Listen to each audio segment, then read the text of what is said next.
always laughed off the idea of curses, dismissing them as superstitions or plot twists in horror movies. But that was before I visited the old cemetery on the outskirts of town, a place I had always avoided. Curiosity got the better of me one dreary afternoon, and I found myself wandering among the worn gravestones, their inscriptions barely legible.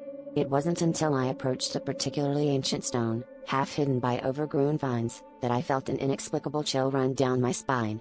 There, etched into the withered stone and glistening as if freshly drawn, was my name, written unmistakably in what looked like blood. My heart raced as I realized this grave belonged to someone who had died exactly 100 years ago, to the day. The eeriness of the scene was compounded by the fact that I had never set foot in the cemetery before. Yet here was my name, entwined with a fate sealed a century ago, mocking my previous disbelief in curses. As I stood frozen, trying to make sense of it all, a sudden gust of wind rustled the surrounding trees, whispering secrets in a language I couldn't understand. Shadows stretched like fingers across the ground, reaching towards me as if inviting me to join them in their eternal slumber. The hairs on the back of my neck stood up, and I felt an overwhelming urge to flee, but something in the air held me in place.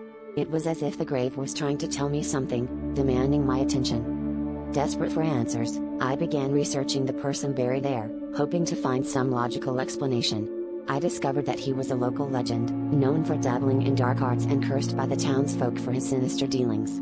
His death had been shrouded in mystery, with many believing he had sworn vengeance on those who wronged him. But what connection could I possibly have to this long-dead warlock? My nights became plagued with nightmares, visions of a life I never lived, and a voice that echoed my own, whispering secrets of a pact sealed long before my time. The boundary between reality and nightmare blurred, and I realized that the curse was not just a story, it was a living entity, determined to consume me. In the end, my search for truth led me back to the cemetery, compelled to confront the dark force tethering me to the past.